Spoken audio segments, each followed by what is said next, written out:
First class security service এর নামে অভিযোগ আমাদের কাছে। অনুসন্ধানের জন্য আমাদের একটি টিম পৌঁছে গেল সেখানে।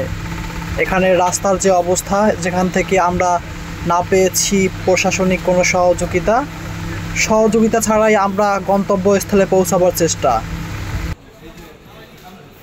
চাকরি দেবার কথা বলে, রেজিস্ট্রেশন ফি 1500 টাকা, খাওয়া বাবদ কিছু টাকা, এমন কিছু টাকা আবদার করে বসে ক্লায়েন্টের কাছে। চাকরির ইন্টারভিউ দেওয়ার এক পর্যায়ে যখন টাকা জমা দেয়, তখন পোস্টিং হয় বিভিন্ন জেলাতে যে লোকেশন দেয়া থাকে সেখানে কোনো আদৌ অফিস থাকে না। ইতিমধ্যে আমরা অফিসে উপস্থিত, বিস্তারিত শুনবেন ফোন আলাপে। আচ্ছা, জি, আচ্ছা, আমি আপনাকে একটা কথা বলছি না, সেটা আমি অবশ্যই করবো, তবে এটা তো অনুসন্ধান তো করতে হবে। যদি প্রশাসন এই বিষয়টা অনুসন্ধান না করে, সেক্ষেত্রে তো শরীর ততটা পাবে না। সেক্ষেত্রে তো আপনি আপনার মতো কার্যক্রম আপনি চালিয়ে যাচ্ছেন, সেক্ষেত্রে আবার প্রতারণা শুরু হবে। এটা তো চলতেই থাকবে একেবারে, তাই না? আচ্ছা,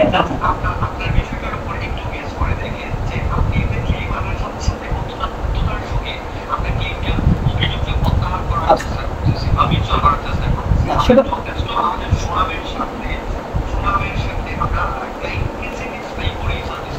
বিষয়টা তো এমনও হতে পারে, আপনি আসলাম, আমি এখানে হয়তো অন্য কেউ এখানে না আসার ক্যাপাবিলিটি থাকতে পারে না। কারণ আপনি যেখানে পোস্টিং করছেন সেখান থেকে আবার আপনার এই লোকেশনে আসতে তার কতটা হেনস্থার শিকার হতে হবে একমাত্র সে বুঝবে, তাই না? সে হয়তো অভিযোগের শিকার হয়ে বা প্রতারণার শিকার হয়ে সে এখানে নেক্সট টাইম আসতো না, কারণ এখানে আসতে তো আরো 1000 টাকার প্রয়োজন পড়ে, তাই না? সেক্ষেত্রে তো নেক্সট টাইম সে এখানে কখনোই চাইবে না যে এখানে আসি বা না আসি। সে কখনোই চাইবে না পুনরায় এখানে যাই বা একটা অভিযোগ করি, এখানে গেলে সমস্যার সমাধান করতে পারবো কিনা সে বিষয়টা তো তার জানা নাই। সে নিশ্চিত সমাধান পাবে কিনা এই বিষয়টা তো জানা নাই, তাই না?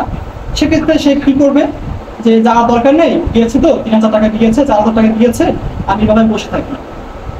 বিষয়টা এরকম, তাই না? যদি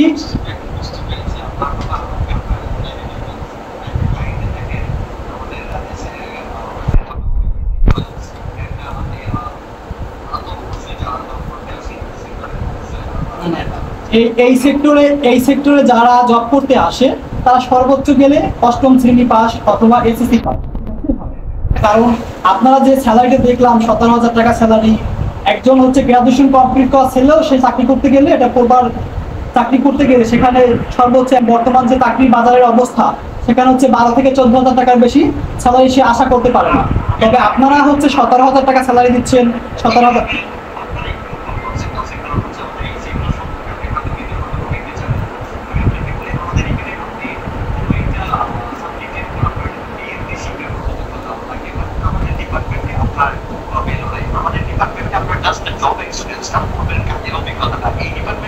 কাজ করে থাকেন তাহলে আপনি সর্বোচ্চ কাজ করতে পারবেন, কিন্তু স্যালারিতে। আর এই ডিপার্টমেন্টে কাজ করে বাংলাদেশ। আচ্ছা, যারা রিটায়ার্ড হয়ে চলে আসে, আর্মিতে যারা 5-7 বছর জব করে পালিয়ে চলে আসে বা রিটায়ার্ড হয়ে চলে আসে, তারা এই ডিপার্টমেন্টে জব করতে পারে। মানে সমস্যা নেই, অলরেডি এখানে সেনাবাহিনী কর্মকর্তারা আসতেছে, সমস্যা নেই। এটা আসার পরে ওরা বিবেচনা করবে যে আসলে এখানে কোন ধরনের জব আপনারা দিচ্ছেন, বা এটা তদন্ত করে হচ্ছে যাচাই বাছাই করে একটা পদক্ষেপ নিবে আশা করছি।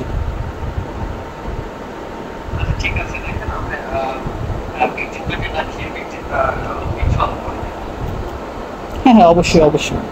আচ্ছা, আপনার পরিচয় একটু জানাবেন, আপনি এখানে কোন সেক্টরে আছেন বা কর্মরত, এখানে একটু বিস্তারিত আপনার পরিচয়টা জানাবেন। আচ্ছা, ম্যানেজিং ডিরেক্টর। আপনি এখানে কবে অফিসে এসেছিলেন সর্বশেষ?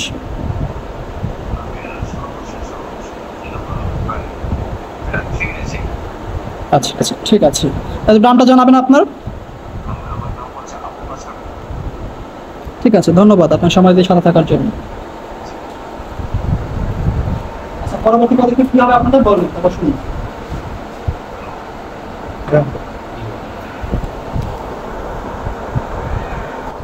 ভুক্তভোগীকে সাথে করে নিয়ে আসার জন্য বলল যে পুনরায় আপনাদের টাকা ফেরত দেওয়া হবে।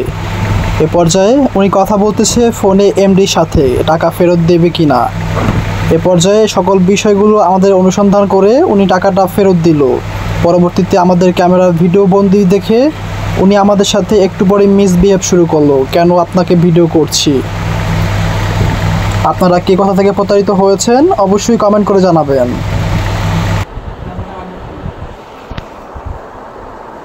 ভিডিও করতেছেন কেন? অনুমতি নিয়ে তো ভিডিও করতে হবে। ভিডিও বের করবেন। ভিডিও এভাবে করা ঠিক না। আর অনুমতি ছাড়া আপনি ভিডিও করবেন কি না?